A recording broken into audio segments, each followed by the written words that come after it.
This is it, the final round of the 2020 Intelligent Money British GT Championship. It's the Silverstone showdown here at the home of British Motorsport, the spectacular Silverstone Grand Prix circuit, welcoming us a little later in the season than originally planned. It's the first time this circuit has hosted the grand finale of the British GT Championship in nearly a decade. But in some stunning autumnal sunshine, the place is looking better than ever. And we're all set for what should be a thrilling 3 hours of racing tomorrow to decide the outcomes of several championships within the British GT Championship itself. And this afternoon, we turn our attention to the all-important qualifying sessions that will decide the grid order for that final race of the season.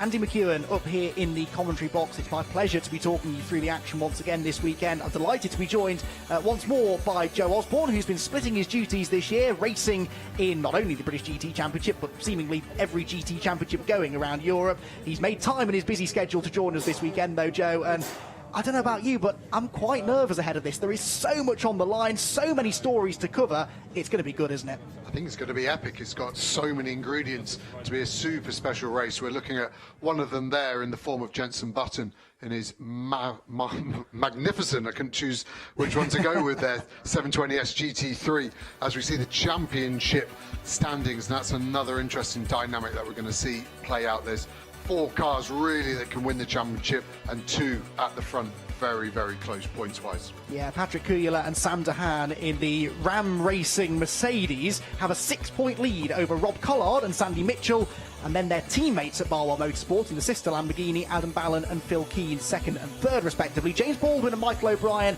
are mathematically in contention for the title, but must win the race tomorrow and hope that the 3 teams ahead of them have problems of their own. Jack Mitchell in 5th can't win the overall championship, but he is very much in contention along with his teammate Jordan Witt for the Silver Cup Championship, which we'll get to in a little more detail later on. Well, if you thought it was close in GT3, you ain't seen nothing yet, because we have 2 categories, well 3 classes of car actually, but 2 class championships going on this weekend. The GT3 cars are the quicker cars at the front of the field, but further back in GT4 it's even tighter. Daniel Vaughan and Jamie Caroline in the number 97 TF Sport Aston Martin are just 2.5 points clear of Jordan Collard, son of GT3 contender Rob Collard, and Patrick Mathiasen in the HHC Motorsport McLaren 520S.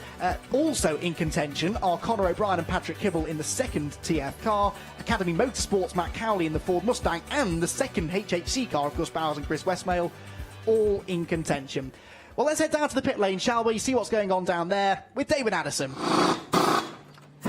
It's all a bit different for me, being allowed out of the box for a change down into the pit lane. Teams are getting ready. Everybody with face masks on, inevitably. New sets of the Pirelli rubbers going on the cars, ready for the first part of qualifying. GT3 cars set to go, cars being dropped down. And of course, Andy, on a nice long circuit like this, where you split the classes, GT3 and GT4 in isolation, at least getting track position and getting a clear lap in shouldn't be too difficult. The flip side of the coin is you've only got 10 minutes then, so you're not going to get too many laps in at all. No, you're going to have to get on with this, aren't you, Joe? Because it is a long lap. It's the longest lap that we race at all year. It's the latest in the season we've run for ever, pretty much. Getting tyre temperature up in those Pirelli tyres is not going to be easy. Realistically, in a 10-minute session, how many hot laps with hot, sticky Pirelli tyres will you actually get? So the tyre is a very soft compound, and what we find actually at McLaren with all the development is that you've basically got 2 flying laps. So you've got your out lap and then 2 time laps before the tyre drops off. And then it is very difficult. And when we say the tyre drops off, the grip levels just start to go away. It's not quite as adhesive, and you don't get that all the way through the lap. So if you haven't got it done in those first 2 laps, you're probably looking at 5 to 6 tenths of a second drop. So it's then very difficult to improve your laps. The tyres come out of a tyre oven, so they're warmed up anywhere up to 100 degrees centigrade. So they are ready to go, and that's why you see the cars in the pit lane without wheels, and the wheels are then brought to the car at the optimum temperature as we look at the Optimum Motorsport car there. It's all about finding track position. Well, the interesting dynamic here is, as we see in front of the Lamborghini of Rob Collard, we have a GTC car. So this is slightly less performance-based than a GT3. You're looking at 6 seconds a lap slower than a GT3 car. So if you're in that GT3 car, you're going to want a minimum of 12-second gap as you start your first flyer. Otherwise, you're going to catch him on those first two, and then suddenly you're at a detriment to your tyre life. So this first lap's quite fun as a driver. It's jockeying for position. It's getting a gap big enough in front so you're not going to get compromised. But then if you go too slow, the guys behind you will overtake you. So actually, you will see quite a lot of aggressive tactics. We see the 2C's car there of Martin Kodrich, I believe, just weaving to get a bit of tyre temp in, and you're also just looking to get the releasing agent of the tyre. So the tyre's coated in a chemical to get it out of the mould, but unfortunately it's a little bit slippy as a driver, so we do our best to get rid of that before we hit the track for an angry lap.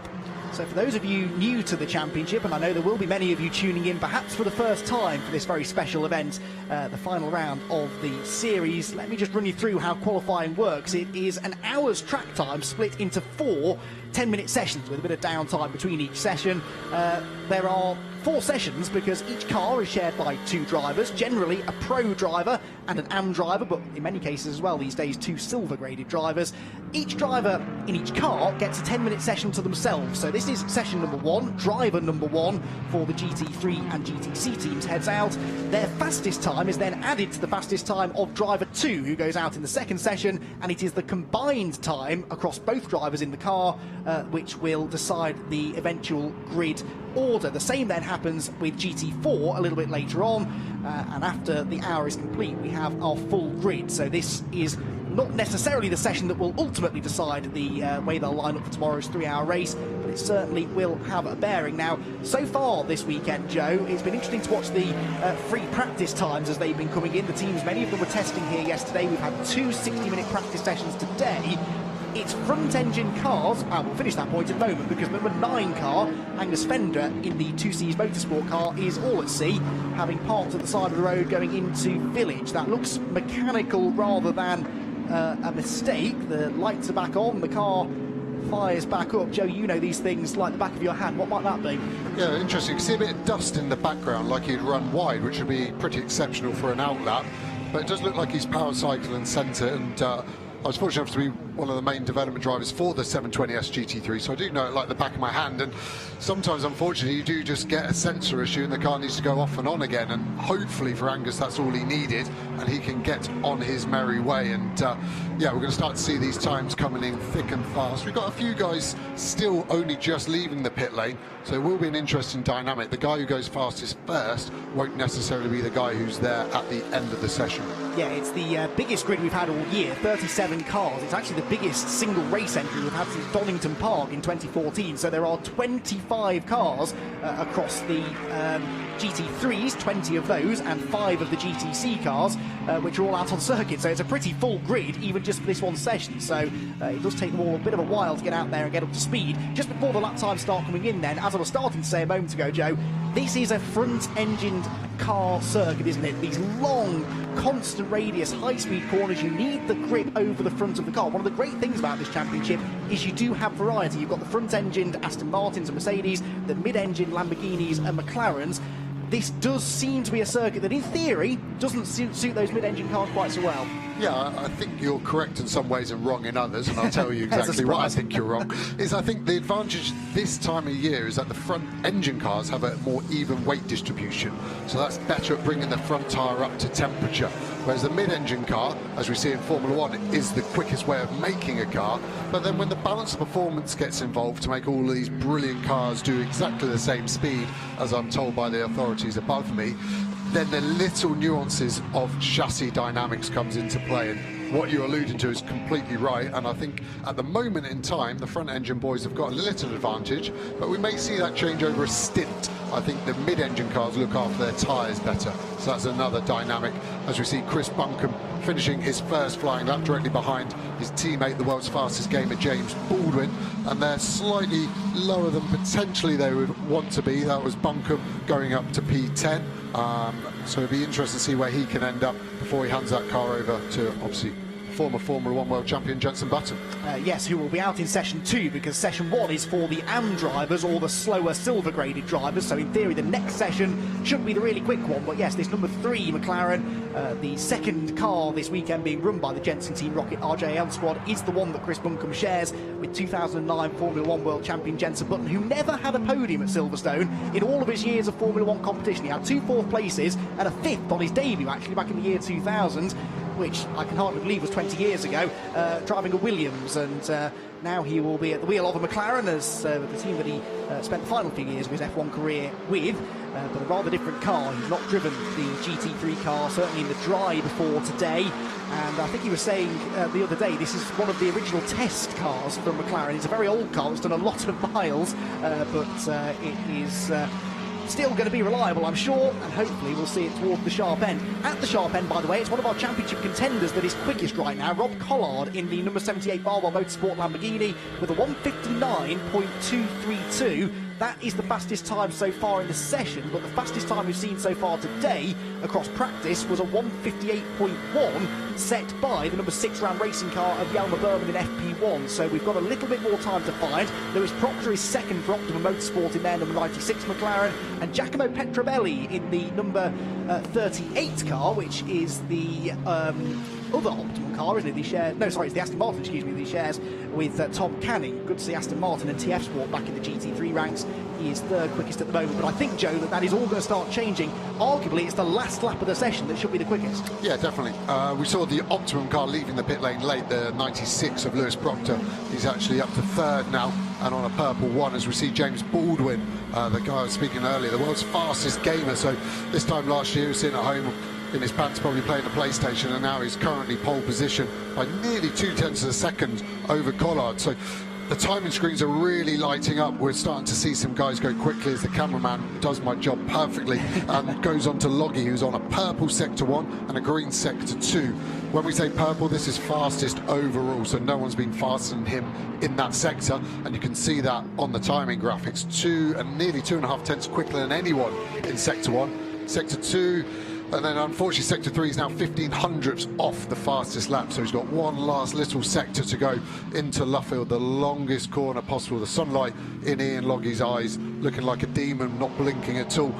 Gets the thing on and full power. You'll see the cars, although they're big and heavy with lots of horsepower, very rarely spinning them up, very complex traction control systems in all the cars, as he just goes P4, 0.3 off pole position currently. Quickest AM driver out there, though, for nearly half a second, quicker than Sean Balfe in the number 19 Balfe Motorsport McLaren that's just jumped into 5th place overall. So top 3 cars are silver graded drivers, in theory quicker than the AMs. James Baldwin quickest, Lewis Proctor second, Rob Collard third, then Loggy and Balfe 4th and 5th. And indeed, this car then, Giacomo Petrobelli in 6th position. They're the top 3 AM drivers who will hand over to the much quicker pro drivers for the second session. So if these guys are getting into the top 5 in this session, that really sets them up well for when the pros jump in qualifying too. Here comes Petrobelli then in the TF Sport Aston Martin, the team that won the championship last year, and he comes across the start-finish line, and it is 4th quickest for Petrobelli, so he jumps up a couple of positions then ahead of Ian Loggy, certainly, who's down to 6th, because also improving is Al-Faisal Al-Zubair in the number 11 2Cs Motorsport McLaren, also making a race-by-race entry this weekend, who moves into 5th place. Yeah, and I think Giacomo Petrobelli, I mean, that's got to be worth half a second just his name over his same car as Andrew Howard, I'd say. Unfortunately, picking on Andrew for having the slowest British-sounding surname out there, as we see Proctor just getting a little bit sideways there, kicking up the dust, accelerating easy flat through that last kick before we get onto the Wellington straight. It's got a nice clear lap. You can see GTC car behind. A little bit confusing potentially to tell the difference between GTC and GT3. If it's a Porsche or a Ferrari, it's GTC. That's the easiest one to go with for now, until I work out if we've done some clever differences that I can work out. Accelerating over the line, just skirting the gravel track limits, always a prevalent issue in UK motorsport, but I think he'll get away with that one, and that puts him up to 3rd position. Doesn't actually improve, just 1,000 slower actually, so it's getting interesting. And I think this part of the session, it's good to look at people lower down, people you expect to be higher up, and the one that jumps out to me at the moment is probably Adam Ballon, all the way down in 15th position.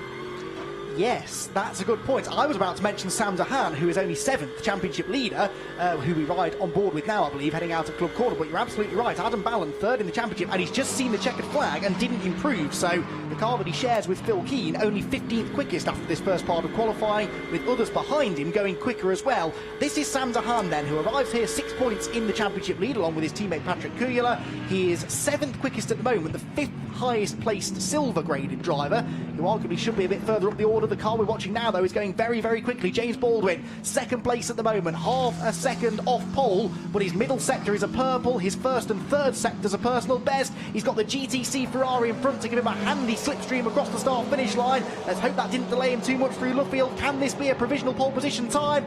No, not quite, but he halves the deficit to Rob Collard. James Baldwin will consolidate 2nd place in this session, only a quarter of a second off the top. Now, Lewis Proctor, who is 3rd, is also on potentially a personal best lap time here, a personal best in sector 2. Sam Dahan is bailing for the pit lane, so no better than 7th for the championship leaders.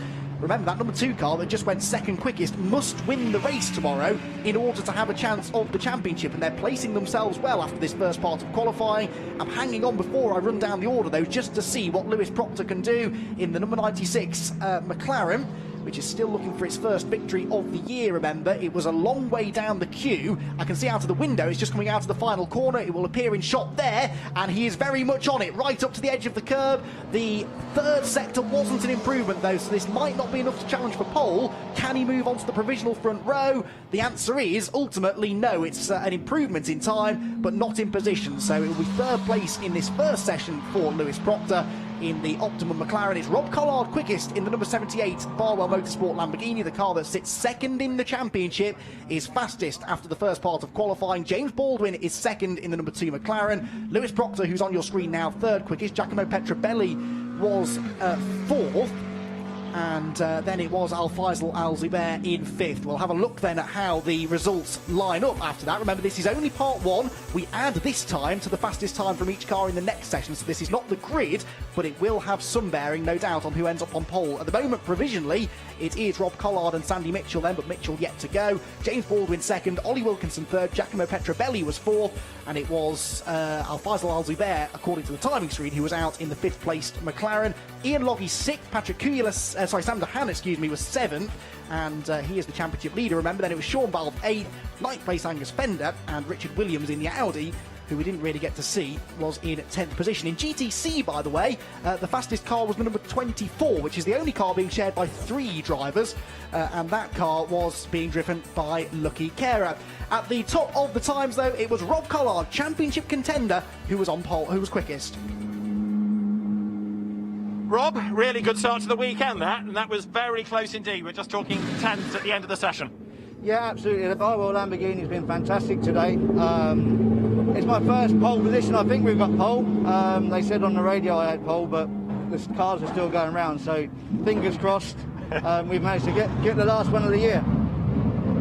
It's a tough weekend, this, because you've got a championship to win, you've got a race to try to win, and it's the most strategic race of the lot, with effectively 3 pit stops, 4 stints to worry about as well. Yeah, absolutely. The Silverstone 500 is a great event. You know, it's my actual first time on the Silverstone GP circuit. People can't believe Really? I've never raced on the GP circuit, so a lot of firsts for me this weekend. But like I say, the car's going really well. Sandy's been doing a stunning job this weekend, so fingers crossed now he can go and do a good job and get us right at the front of the field for race 1. It's been a real change, I know, driving a car like this compared to touring cars with all the aero, but you seem to have taken to it really well. Yeah, I've taken to the racing really well, but the actual qualifying, as you know, in BTCC I've been struggling with, and the team have worked really hard with me this year, and yeah, we had pole, I think, today, so that's good. We also had Spa recently, so that was we've had a lot of time in the car, and I think that's really starting to show now in my driving, that we can be not quite as fast as Sandy, but we're tapping on the door now, all the pro drivers. Rob, good luck for the weekend. Well done. Thank you. Thank you, David. Yeah, Rob Collard, I can't remember the last time he was fastest in a qualifying session, Joe. That is a big, big achievement for him, but it now rather puts the pressure on Sandy Mitchell, his co-driver. They really need a good result here, and with Ram and their sister Barwell car struggling, golden opportunity here, isn't it? Yeah, it's mega as a driver to know that your teammate's done his side of the job and you don't have to cover for him. And Sandy, that is a hugely talented young Scotsman who can go and do the job anyway, but he's just had the weight of the world taken off his shoulders, not going to have to look for that 3 or 4 tenths. That's the interesting bit of the aggregate times, is you can help out your teammate or you can hurt them, but his job now is just to go and basically match Phil Keane, who's Ballon's teammate, and just do that, and that is possible in sister cars. So it's always interesting to pit teammates against each other and see where they are in the food chain. So Phil Keane then jumps into the 72 Lamborghini. Phil Keane, Mr. British GT for many, isn't he really? He's won more races than anybody else in the championship.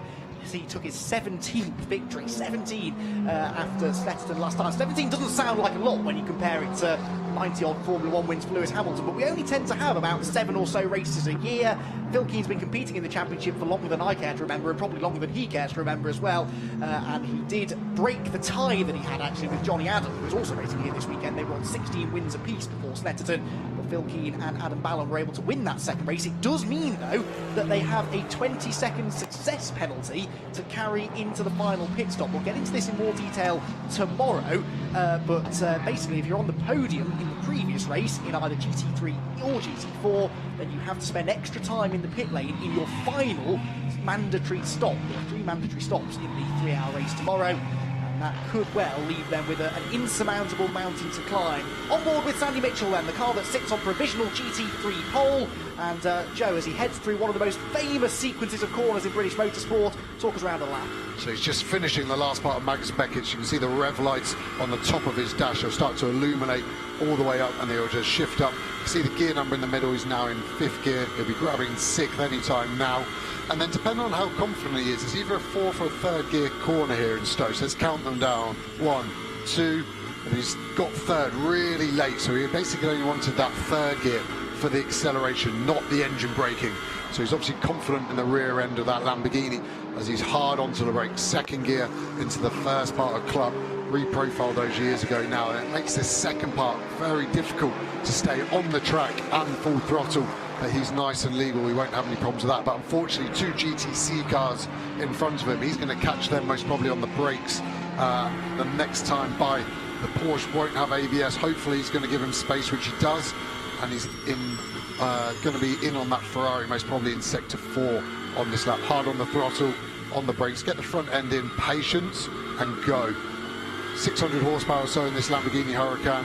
Traction control will be working hard to get that all the way down without going in. He has got his lucky stars. I'm putting the championship on them. To get 2 GTC cars and not hold you up, that is what you need to win a championship, and I'm putting all my money on him already. Yeah, you need a reliable car, a quick teammate, good pit strategy, and good luck to win a championship ultimately. And although this is only qualifying, that was a bit of luck because Mitchell is on a quick lap. His 3rd sector is quicker than anybody else. In sector 1 it's his teammate Phil Keane who is quickest. Sector 2 it's Patrick Kuyler in the Ram Racing with Mercedes, but Sandy Mitchell is the first of our title contenders to come through and complete a lap, and he goes quickest, quicker than Keane in the end by 2.6 seconds. Keane must have backed off towards the end. Tom Canning is 3rd.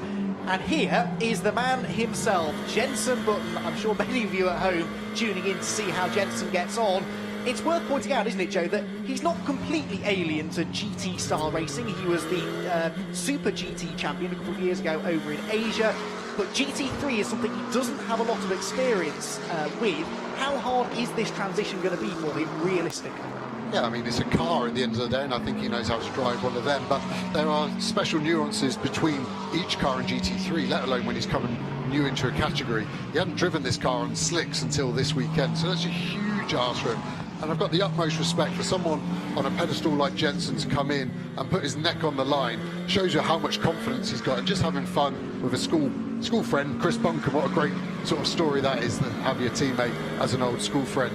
And he's obviously going to be competitive, as we see him changing the dials there. Traction control on the middle and ABS. We went down to traction control 1, which is the lowest setting, and ABS 3, which is getting to the end of no assistance. So he's obviously feeling a little bit more confident, I would say, if he's turning those assists down. And that naturally leads to more lap time. The car's going to give you more throttle and more braking performance at a detriment of stability. But I think he's probably got the car control to deal with that. So as he comes across the line, let's see where that puts him. 12th position. I'm sure he hasn't been down in 12th for a long time, so he's going to have to dig deep and see what he's got in the store. I'm not sure where it was he finished in his final British Grand Prix appearance. It was possibly somewhere around 12th place though, so you might actually not be far from the truth there. Patrick Kujala was quickest. I was about to say this car is provisionally quickest in this session, but now it is Charlie Eastwood in the number 7 car that has gone to the top of the pile. The number 7 Aston Martin that he shares with Andrew Howard, Beach Team AMR team that has gone quickest. But remember, it is the cumulative time, it's the 2 times added together that will decide the grid. So although Phil Keane is quickest in this session, we'll have to wait until after the session to see exactly how that's all going to play out for the eventual grid positions. Yeah, you can see, interestingly, on that onboard shot of Kujala, you can see the 2 dashes there. You've got one that's a stint timer, not particularly interesting. The one to the left, the black one, was his delta. So he was actually just a 1/10 of a second down on that. So as we go into the braking 7, growing to 2/10 under braking. He's got better apex speed, but a worse exit. So he's got to do a lot in this last corner to beat that. And it's great being able to spy on these guys and really seeing in there. And there's so much data we can take from the dash that we're so fortunate to get an eye in. And it gives an idea of so many parameters of the car these days. And as rival teams, we look at this a lot. We try and steal their tyre data. I think it's legal, so I can say what we're doing. But it's great, and that's why the racing's so close. Patrick Kujala then, I've just realised you've got the timing screen that gives me the final result, so it is the 78 Lamborghini that, when you add the 2 times together, is quickest at the moment from the 69 Mercedes we were just following. The car we're on board with now, Phil Keane has dragged this car up into a net 4th place, but look, this is what you were talking about. When the traffic is not working your way, it can completely ruin your qualifying session. He will have time after this for one more lap. This lap has been scuppered. That might have been the lap his tyres were in the best nick as well.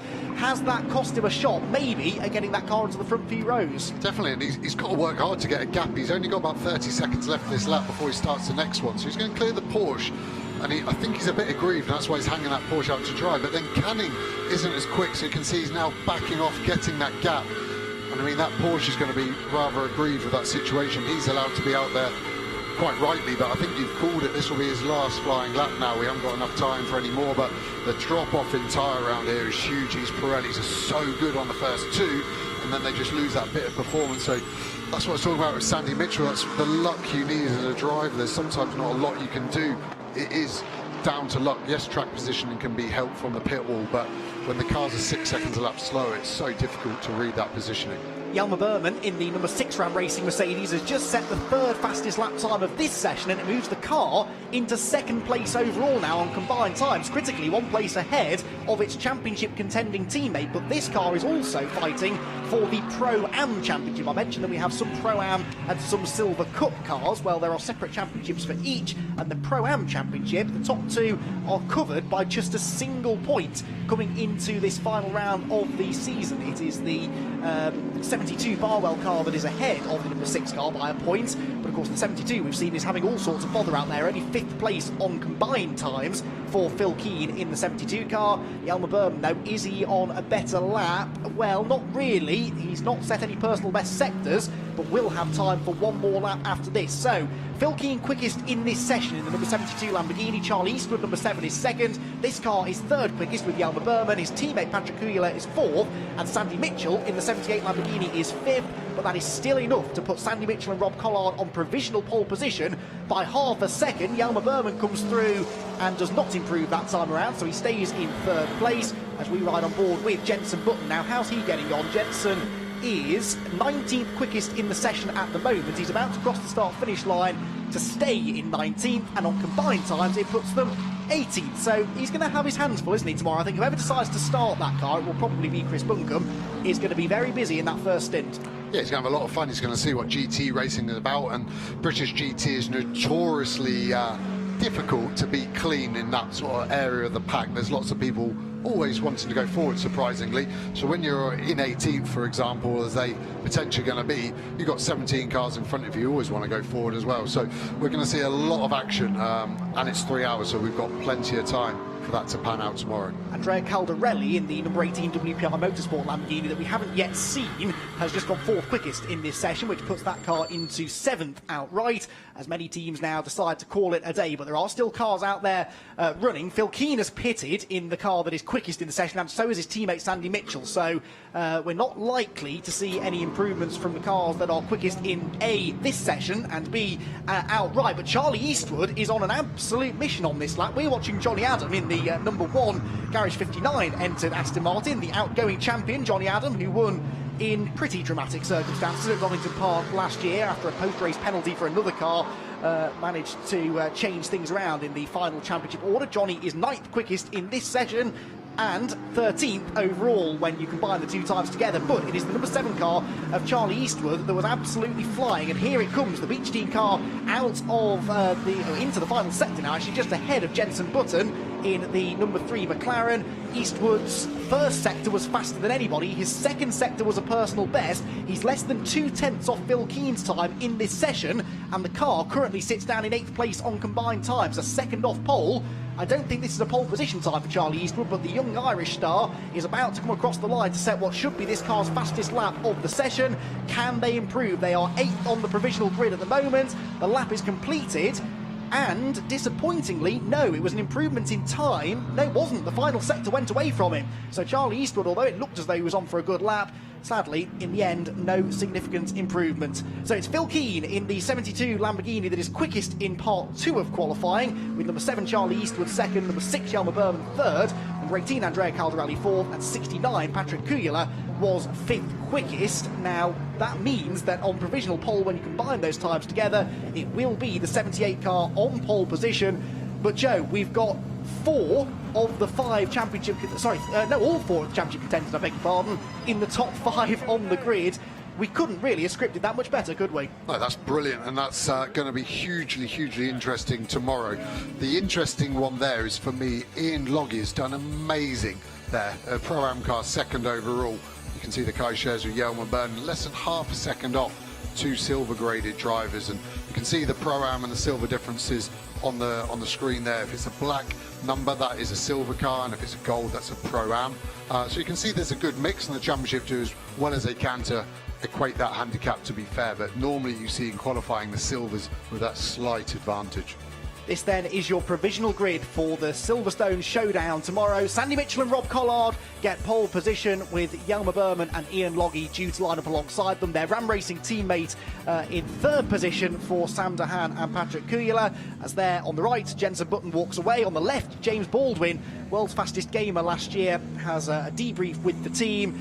As I said, James Baldwin and his teammate Michael O'Brien must win the race in order to win the championship. So parts 1 and 2 of qualifying done, but don't go anywhere, because parts 3 and 4 for the GT4 category are coming your way in a moment or two. It started not in ideal fashion for the number 9 2Cs Motorsport McLaren, which stopped on its outlap in part 1 of qualifying, but did eventually get going once more. It was Chris Buncombe at the wheel of the number 3 McLaren for part 1 of the session, whilst Lewis Proctor in the 96 McLaren was one of the late stars in that first part of qualifying as well. Whilst McLarens were looking quick, no one could go quite as quickly as Rob Collard in a qualifying session. Who'd have thought it? The man, famous for being a better racer than qualifier, was fastest in part 1 of quali. He handed over to Sandy Mitchell for part 2, and Sandy was able to do a good enough job to retain the provisional pole position. Also towards the front of the field, though, will be their 3 championship rivals, the 69 Mercedes, the 72 Lamborghini, and the number 2 McLaren, all in the top 5 on the grid. David Addison, this is shaping up to be a thrilling final round. Jensen Button, Chris Buncombe, this is friends reunited, isn't it? But Jensen, it's been a tough day at the office, I gather. Yeah, I mean, we didn't get any testing before we came racing here, and Chris hasn't driven for 14 months or something, and I've never driven a GT3 car, so it's been it's not been the easiest, but yeah, we're definitely just there's something missing, definitely, and we're really struggling to get tyre temperature. It's so cold. Yeah. Pushing it as hard as we can, but you know, you're on the back foot if you don't do any testing. You can always copy the other car, but you know, that suits these guys, but it doesn't seem to be working for us. So yeah, but it's all fun. You know, it's great to see so many cars here, you know, in the championship, which is fantastic. And these boys did a pretty good job, but it seems like a really tough weekend just for McLarens in general. So. Do you feel you're making steps forward each time you go out, or are you still at the same level? We don't feel any different from the first time we drove the car. Right. So yeah, it's a funny one. You know, we've tried lots of different things with the setup, but none of it really matters if you can't get any tyre temperature. And you know, you come out of the pits and the front tyres are shuddering, and when you finish the run, they're shuddering as well. So you're just waiting the whole time to get the car working. So. Yeah, we don't know why. We're looking at it. Our brake temps have been very low. We've been running a different pad to the other car, but still, it's not easy. But tomorrow is another day, and we should have a lot of fun out there, hopefully. I suppose that's the positive. It's a 3-hour race. A lot can happen. Exactly, you know. But the thing is, it's going to be cold as well, so not easy. But yeah, we need to look at the data and why we're struggling so much. So, you know, 2.5 seconds off the quickest car is not normal. You know, you can put a few tenths down to just not being experienced in this type of racing. But yeah, that's it's a bit of a joke. Chris, it has been a tough day. It's not what you were expecting. No, I mean, you know, obviously Jensen's first time in a GT3 car, and as he's mentioned, it's a long time out of a GT3 for me, but with my previous GT3 experience, you know, I kind of understand where I'd like a car to be, and at the moment, as Jensen mentioned, I feel we're missing something considerable, really. We're not sort of anywhere near getting in the window with the setup of the car. So, as you say, it's a longer race tomorrow. Hopefully we can, you know, keep out of trouble, find some consistency, and we can hopefully find some pace overnight and maybe a few more setup changes. And it'd be nice to have some sunshine and a bit warmer track temperature. That would be ideal.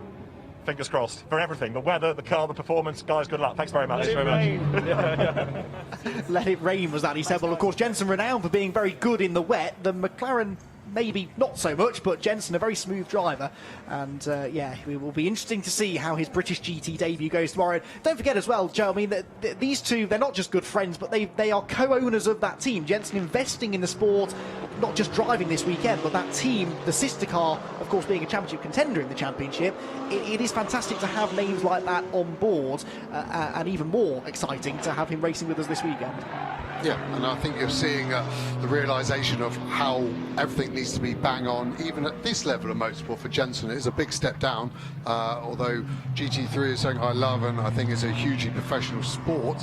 F1 is the pinnacle for everything in motorsport, and I think he's realising there, he's saying different brake pads, tyre temperatures, can't get it to work, and it's all physics at the end of the day, and that's what they seem to be struggling with. And you get out of the window in the setup of the car, and it doesn't really matter what you do. If the tyre's not generating grip, you don't go very fast, and yeah, it's going to be difficult for them. And I think as a team, their focus surely should just be on getting that sister car to win the championship the best way possible. So it should be interesting tomorrow, nonetheless, as we go on board with one of the TF cars, 95 Aston Martin of Conor O'Brien.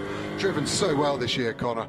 I've mentioned it a few times, used to coach him and he was awful, and now suddenly he is blossomed. Probably the change of coach has helped, but as we see him complete his first flying lap, and that is sort of lap record pace already. We're seeing super fast times across all categories with that much later in the year, and it might sound a bit perverse, but the colder the track, the faster it is. It just generates more grip, tarmac's denser. There's many positives in the air temperature as well, so we're going to see super fast lap times all weekend. Toyota Supra has done so well this year. Felt kind of sorry for it. It's looked so fast at times and not done anything wrong, but still yet to win a race. I've got a feeling inside, a warmth that it's going to do well this weekend, and I hope it does. They've been doing absolutely brilliant as we see James Kell go fastest overall. Yeah, the Toyotas only had one podium as well, which amazes me, and that was back at Donington, the first time we went to Donington Park back in August. This then is part 3 of qualifying, the first of our 2 GT4 sessions. The cars a little bit slower than the GT3s, a bit more in common with their production equivalents, but still mighty impressive bits of kit, and the championship is actually even tighter in GT4, with 5 teams coming into this final round of the season with a shot at the championship. This is not one of them, though. This is one of the many one-off entries that we've got racing here this weekend. The number 98 car, run by the MSL powered by Newbridge Motorsport team.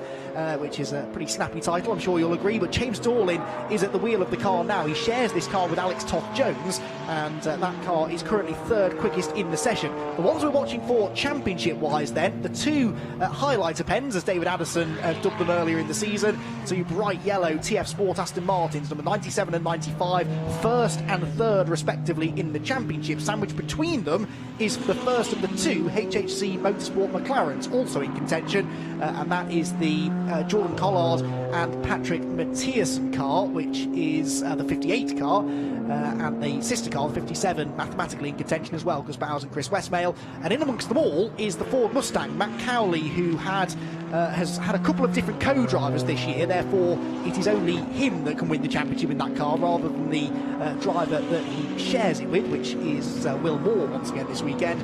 Matt Cowley fourth in the championship, along with the two Astons and the two McLarens, could be champion by the end of the weekend. Toyota then, quickest at the moment in the qualifying session, and going even faster this time. James Kell, who has come up through very rapidly through the club level racing ranks, racing and winning in Mazda MX-5s, in Ginettas, and now here in the GT4 category. And he shares this car with Sam Smelt, who will be out later on. But James Kell, Joe, is going very, very quickly. This will be a new benchmark time of a 2-minute 10.839. He's over half a second quicker than anyone else. That's amazing when you consider that he's half a second quicker than anyone else. And then from second all the way down to 8th position, it's covered by 3/10. So it shows you how close this category is. Apart from James Kell, is absolutely smashed out the ballpark there. As we've seen, actually, the 97 of Vaughan close that gap down to a 10th. So we saw the GT3s, they definitely sort of have 2 or 3 laps on the tyres where they drop off. The GT4s are slightly better. They might get the 3rd lap. And when I talk about these laps, obviously the Pirelli tyre doesn't know how long the lap is. So it can actually sometimes be half of a lap and then it drops off on that last one. So it is unfortunate. On board here with Mathiasen, you can hear the front tyre giving up through there.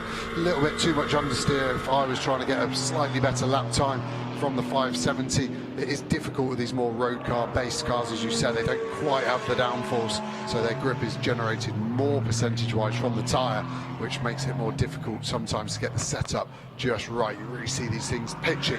To slow that McLaren down, it'll have 95 kilos of ballast in it compared to some of the other GT4 cars. So when you are driving it, I get to do a lot of the development in this car as well. It sometimes does feel a bit bargy to make it feel comparable to our other competitors. What that lack of aero does mean, though, is that the racing in GT4 tends to be even closer than the already very close competition that we have in GT3, and we've seen it get a bit too close for comfort on occasion this year, most notably back at Brands Hatch when the two TF Sport Aston Martins took each other out whilst fighting for podium place. And of course those two cars both in championship contention, either side of this car that is second place in the points, only 2.5 points off the championship lead.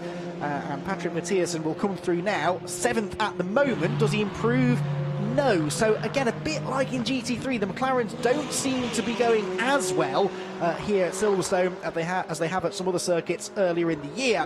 Mia Fluid here has been a race winner in 2020, one of very few Pro-Am entries, in fact the only full season Pro-Am entry that we've had in GT4. The rest of the field made up of Silver Cup teams, although there are a few more Pro-Am combos racing with us here at Silverstone, so they've got some serious competition. Mia Fluid and Ewan Hankey, who shares the car with her. She looked a bit wide there going into Village, but Mia Fluid, the latest in quite a long line actually of female drivers to have won races and indeed championships in British GT. And Mia currently sits down in 10th place, but as one of only 4 AM drivers out there in this session, it's not a car we expect to be setting the pace just yet. Yeah, her focus is actually in the class battle, which is second overall in that. So that's a positive, and that's going to be really good for Mia.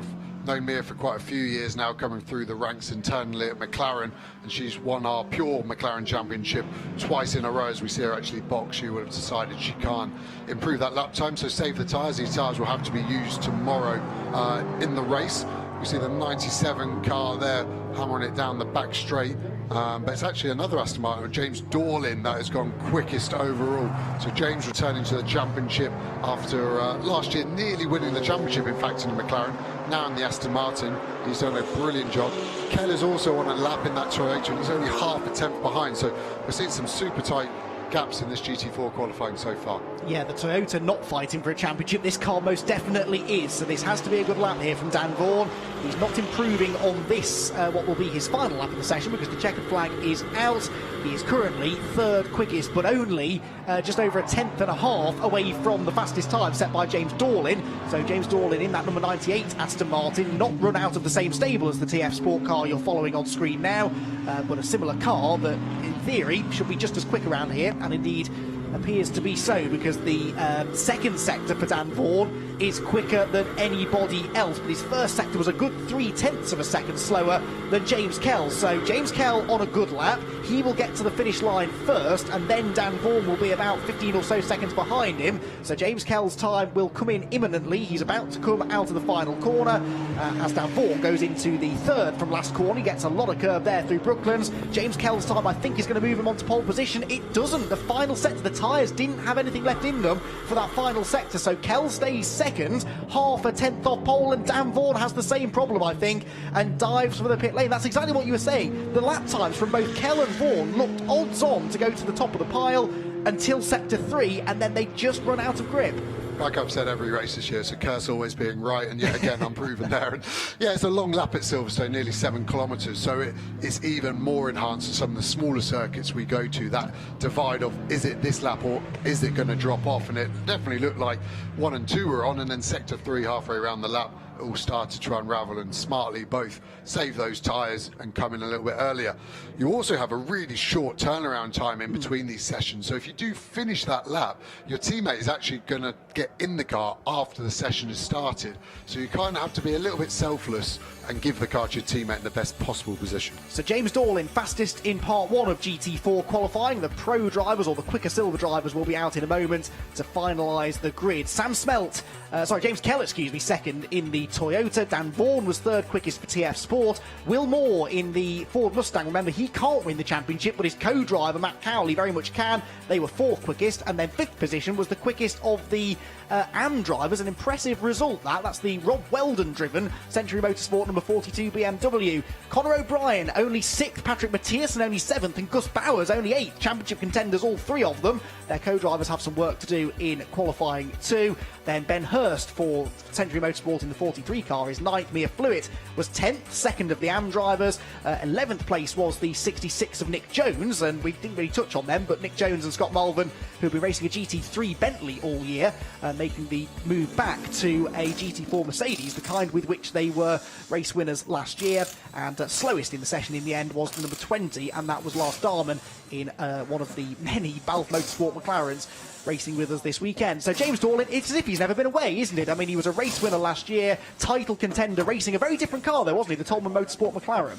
Yeah, he's a seriously quick kid in the Porsche Championship as well. He's looking at winning the championship there, and he is very good. And I think that's something that's quite rare these days in a lot of younger drivers, is the adaptability. So by that I mean being able to drive a front engine car, mid-engine car, or a Porsche which has the engine in completely the wrong place. So he's done a mega job, and I can't wait to watch him race tomorrow and hopefully get a bit of a surprise win potentially. So, part 1 of GT4 qualifying saw the early pace being set by James Kell in the Toyota, but it was another James Dorlin, making a welcome return to the championship, who was fastest in part 1 of GT4 qualifying, and he is down in the pit lane now with David Addison. James Dorlin has taken a GT4 provisional pole position, and first world problems, you need a mask. You see, you do all that hard work, and now you need a mask. Once we've got that on, we'll be good to go. James, it was a good effort, all of that, but it was a strange session, it seemed. It took a long time for the tyres to get switched on. Yeah, it did. I think obviously the temperature outside today doesn't help. Yeah, I was expecting lap 1 it to be in, and it just wasn't there. So yeah, the lap times was getting quicker and quicker, but it's then you're calculating how much life you're taking out of the tyres ready for the race. So yeah, you're trying to judge it, but it's first time out in the Aston this weekend for me, so still getting used to the car. But no, great job by Newbridge and MSL. So yeah, looking for a good race now.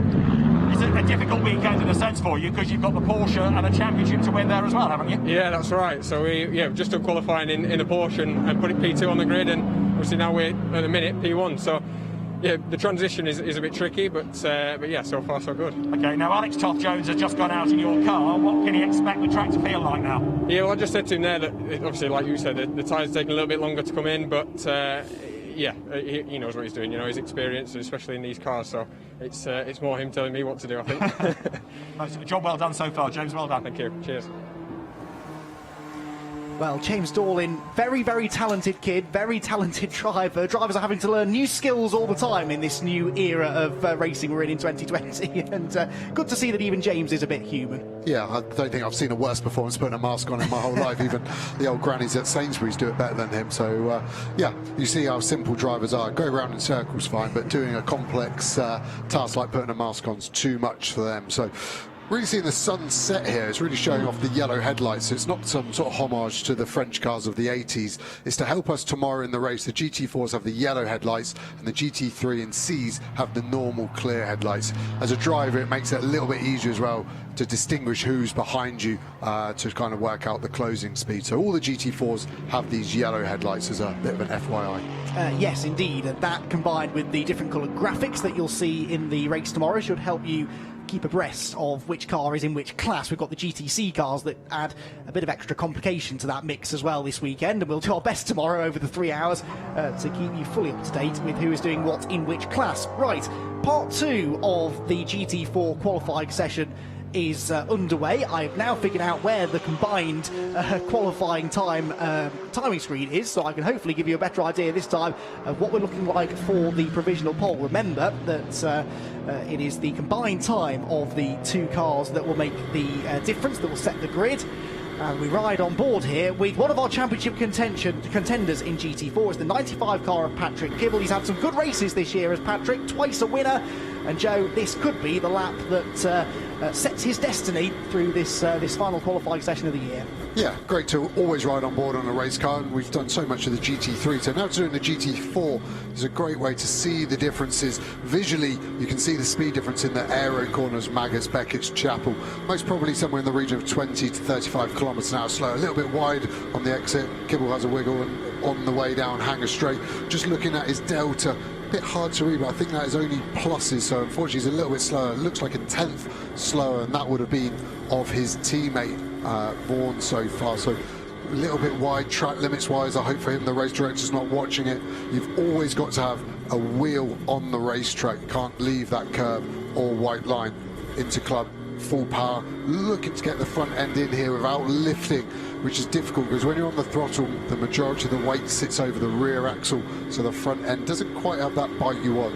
Here you're telling yourself the softest brake possible, such a fast corner, Abbey, or new turn 1 as drivers call it because we can't remember corner numbers. Flat now through Village, and big brake here, relying on the ABS, stop the wheels, locking up. You can see some lights coming up on the dash indicating which wheel wants to lock. Inside left there, unwind the steering lock. Cars accelerate better when the steering is straighter, and then you gain that time all the way down this straight.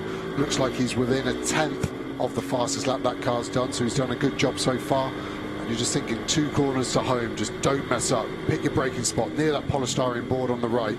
Trail the brake into Bookland, late apex, hard on the throttle. Luffield, like going right at a roundabout. You have 2 goes at it, that's intentional. Let it run wide, pick a second apex, straighten that wheel all the way up to the gravel trap, and off we go through Woodcut. Not really a corner in a modern car. You can cut the curb, shorter distance, should create greater speed, and he comes across a 2:11.2 we see on his dash, and he'll carry on. He's probably got another lap before the tyres definitely drop off, as we see the sister car. So you get an external shot of what that Aston Martin GT4 car is doing from the outside. You really see that front end dive to the floor when the brakes are applied. That splitter getting as low as possible to the ground generates the most downforce, and as he gets on the throttle, the rear does the same. Now, these are the quicker drivers, remember, in the cars this time, and as we expected would be the case, they're going quite a bit quicker than in the first session, about 4 or 5 tenths for many of them. Quickest in the session so far, Jamie Caroline, and that puts the 97 car onto provisional pole position as well, by over a second from the 98 car of Alex Toth-Jones then. So Alex Toth-Jones with a bit of work to do if he wants to try and hold on to that top position from the first session. Sam Smelter's gone through. third quickest in the session, second outright, but fastest in this second part of qualifying, Scott Mulvin. You can stick Scott Mulvin into any racing car you like, be it a single-seater, a sports car, a GT3 or a GT4, and he will be there or thereabouts. He is, as we have a spin for the 42, that's Andrew Gordon-Colebrook, SRO Motorsports BMW, but Scott Mulvin only 9/100ths quicker than Jamie Caroline, but it does put the car up into 8th place overall.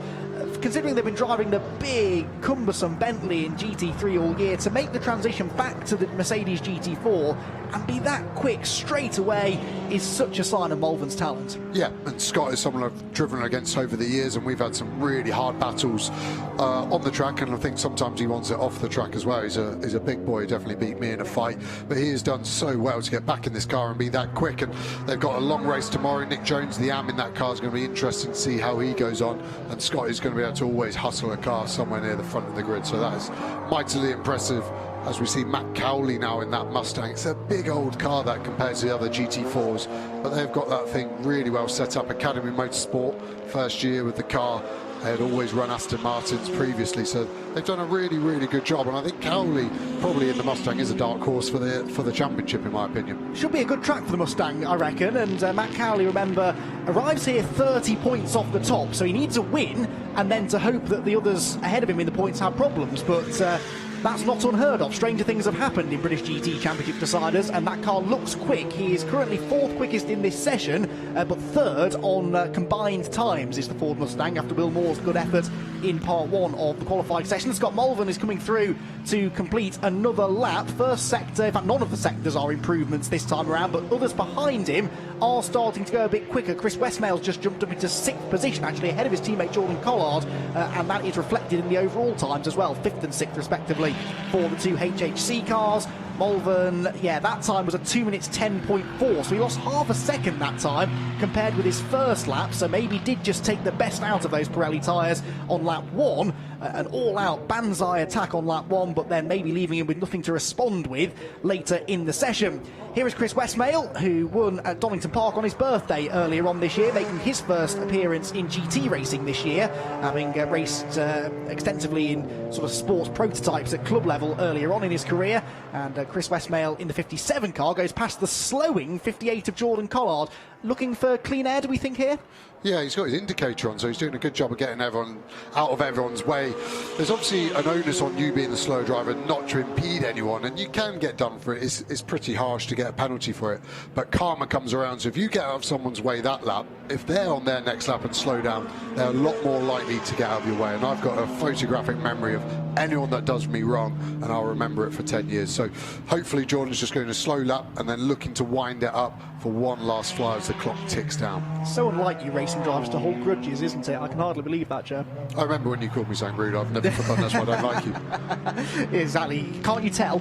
So Scott Mulvin then quickest in the session at the moment, but are we going to see any other improvements? Well, maybe. Sam Smelt in the Toyota on a really good lap here, isn't he? 2nd quickest overall, that car. It is 3rd in the session right now. It's somewhere in the 3rd sector, so I'm hoping, there it is, well done Mr. Director, the number 23 Toyota comes into the loop, and after a purple first sector, the 2nd sector, in the end, not an improvement on a previous best, but if Sam Smelt can find just a little chunk of time, we're talking just over a 1/10.5 of a second, he could move this car onto provisional pole position. So down into Brooklands he comes, flashing the headlights there, I think, of one of the slower cars potentially ahead. This car really pitches and dives and rolls, doesn't it? But it seems to work quite well through these low-speed corners. Yeah, I think Smelt's got a sniff of a pole position here. He's got a purple, green and a yellow, so he's got a hat-trick, so now he just needs to hook it up for an overall purple sector time. Should be clear all the way to the line as the clock keeps going. As a driver, you want the line to be closer than it is. He crosses it now, and there he goes, 2nd, 9/100ths. That is such a short amount of time and distance over such a long lap here. We're looking at really close GT4 battle. I have to say, they've looked like all the cars have been equalised really well in this class. See Charlie Hollings returning to British GT for the first time, improving up to P11 now, 12 overall with his overall combined time with Lars Darman there. That time for Sam Smelt, it keeps him 3rd in this session, but on combined times, the number 23 Toyota is 11 1/1000ths of a second away from pole position, which is currently held by the teammate to the car you can see on screen. It's the 97 Aston Martin on provisional pole. 95 now in the hands of Patrick Kibble has dropped to 9th in this session, 6th position on total time. So 95 with some work to do. Is Kibble improving this time? Well, yes, he is in the first sector. He's not as quick as some of the really quick drivers, but at least maybe there's a chance here of improving up a few positions on the grid. The checkered flag is out, so this will be Patrick Kibble's final opportunity to try and get himself onto maybe the top 5 or so. He'd be happy with that, I would imagine. This car arrives here 13 points off the championship lead, but if they can win, that really does rather put the pressure on the sister car to finish somewhere inside the top 2 or 3 as well. So a good grid position would go a long way towards helping them in that cause. Out of Woodcote they come then. Patrick Kibble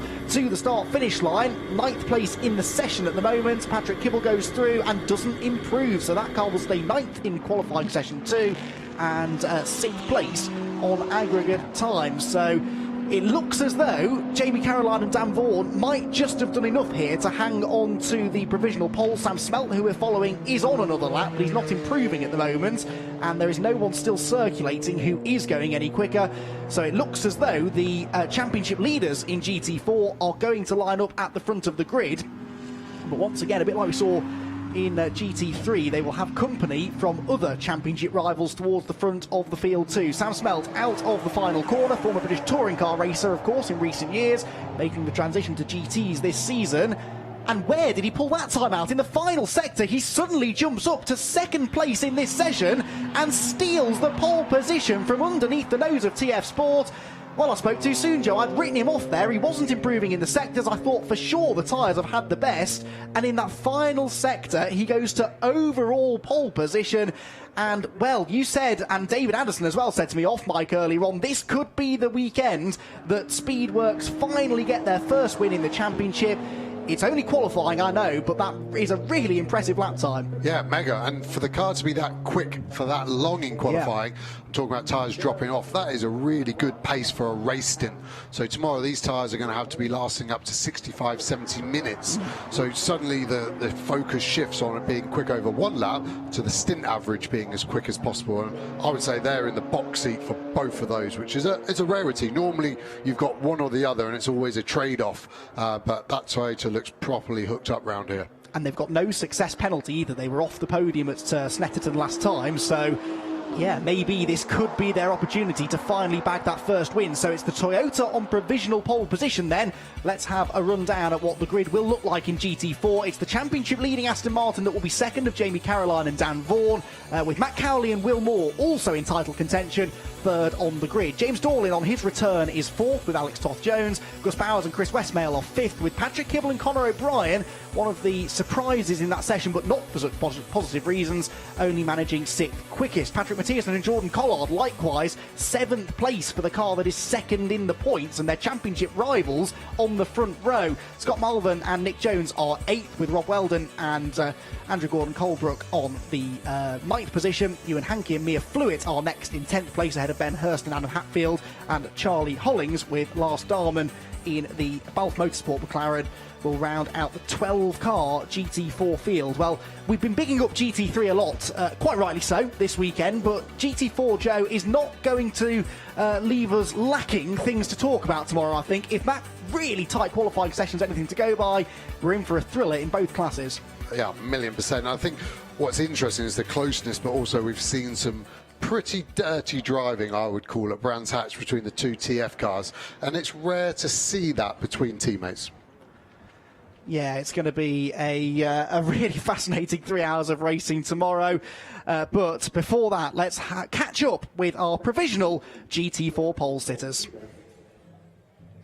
James Kell, that's turned out to be quite a session. Sam's put the car on combined pole position. Is this going to be the weekend for the Toyota Supra finally? Fingers crossed. I mean, it's been there or thereabouts all season, but hopefully this race weekend we can be up there near the top. It looks like a Toyota-friendly circuit. You know, it's got long straights, this place. The car can stretch its legs, can't it? Yeah, we were chasing a few problems through yesterday and today, free practice, but seems to have resolved all that, and the car's just come together in that qualifying session. It felt really, really good, so really confident with the car, and hopefully we can push on in the race tomorrow. I mean, we're talking about Sam setting pole position. Of course, half of that is your efforts as well, and you only lost out by a Nats crotchet, didn't you? Yeah, no, I got held up on my fastest lap by another car, so it was a bit unfortunate because I would have been a few more tenths clear, but still managed to pull it together, both of us. So yeah, the amalgamated time has definitely helped us out there. It's going to be tough, isn't it, in GT4? I mean, we're talking about thousandths of a second in qualifying. There's a championship on the line, and all these different shapes and sizes so equally matched. Yeah, there's definitely going to be some stiff competition, especially all these guys going for the championship. I mean,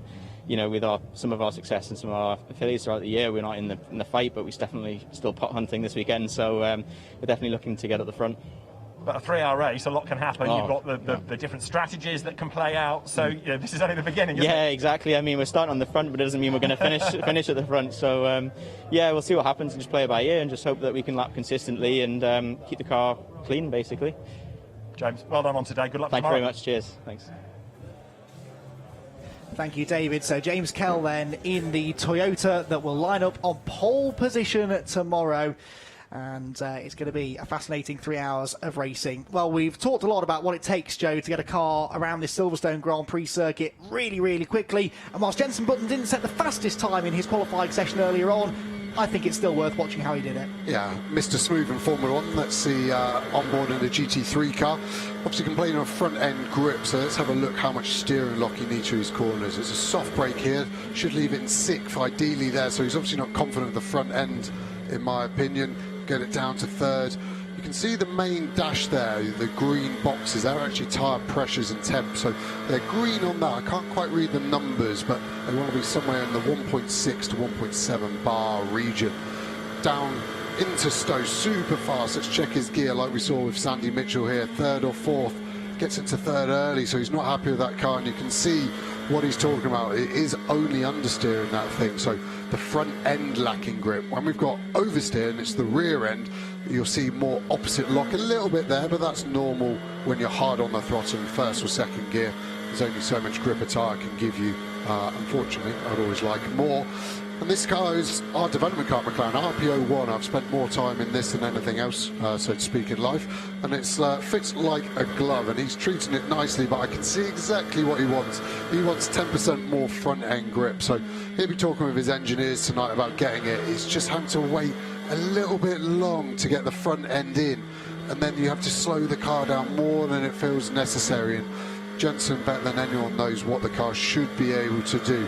Carbon fibre chassis, twin turbo V8 in this thing should be flying around this Silverstone circuit a little bit quicker than it currently is. Hard on the brakes, down the gears, using the engine braking. 4 litre V8 generates a little bit too much potential there on the rear end, looking a little bit nervous. Bring it back in, hard on the throttle, and off we go. Tiny lap, but I can see exactly what Jensen was complaining about lacking in the car. So Jensen Button then will start deep in the field in the car that he shares with Chris Buncombe, but it is an absolute pleasure to have him on the British GT grid. And the sister car, remember, has qualified pretty well as well in a race it must win in order to have a chance at the championship. Well, all of this qualifying business, of course, builds up to the 3-hour race tomorrow afternoon that is due to start at around about 1:15 UK time, live on Sky Sports F1 for all of the build-up from 12:25, and you can catch all of the support race action throughout the day on the British GT.com website. Easy for me to say. It's going to be an action-packed day of racing tomorrow. Joe, I was going to ask you at the end of this qualifying session, so go on then. Who's your pick for GT3 and GT4 championships? I'm not that cruel because it's just impossible. It is still too close to call. I'll do it. Sandy Mitchell Collard GT3, and I'm going to go Vaughan and Caroline in GT4. I think from today's qualifying and the fall of the championship, I'm putting my neck on the line. Let's go for it. Well, I should have known. You're not keen on sitting on the fence, are you, Joe? So there you go. You heard it here first. The race tomorrow, though, is going to be an absolute thriller. Let's check out some of the highlights first of the 4-part qualifying session here for the Silverstone Showdown, which started with the AM drivers, the slower drivers in the GT3 and GTC cars, heading out onto the circuit, and 1 or 2 of them not getting all that far either. The number 9 2Cs Motorsport McLaren pulling off on the side of the road. It was the 78 Lamborghini, second in the championship, that was setting the pace in GT3 qualifying, hence perhaps why Jeff Osborne has stuck his neck on the line to say they could be the favourites for the championship. The number 2 McLaren was the fastest of the McLarens in GT3 qualifying on a weekend at which the McLarens have not looked like the car to have, but Michael O'Brien and James Baldwin got some really good lap times out of their Jensen Team Rocket RJN car. Speaking of Jensen Button himself, co-owner of the team, got into the car for part 2 of qualifying that again saw championship contenders at the pointy end of the grid. All 4 of our GT3 championship rival teams will be inside the first 2 or 3 rows of the grid. Bit of a gravelly moment there for Sandy Mitchell as he pushed on to provisional pole in GT3. Phil Keane salvaged something for the sister Barwell Motorsport car after a slightly slow first session for Adam Ballon. Phil Keane managed to drag the 72 car towards the pointy end by the end. Then we moved on to GT4, where Aston Martin seemed to be the car to have. The number 23 Speedwork Toyota was there or thereabouts in session 1, though. James Kell taking the car out for part 1 of qualifying and mixing it with the front runners. It was a non-championship regular this year, at least, in James Dorlin, who was quickest in part 1 of GT4 qualifying in the number 98 Aston Martin, but the championship contending Aston Martins from TF Sport were not far behind. In part 2 of qualifying, though, things would start to change as James Dorling came in to hand over to Alex Toth-Jones. Alex was not quite as quick as James had been, and that opened the door for some others to come through and challenge for the outright pole position in GT4. 95 car, though, was not one of them. Patrick Kibble struggling to only 9th fastest in his qualifying session. Not struggling as much, though, as Andrew Gordon-Colebrook, who had a spin coming out of the Beckett sequence of corners. Thankfully, no damage done, but that will not have done the tyres any good at all. Scott Mulvern was fastest in part 2 of qualifying, but it was a superb final effort from Sam Smelt that, when combined with his teammate James Kell's time, put them onto provisional pole position for the final round of the season.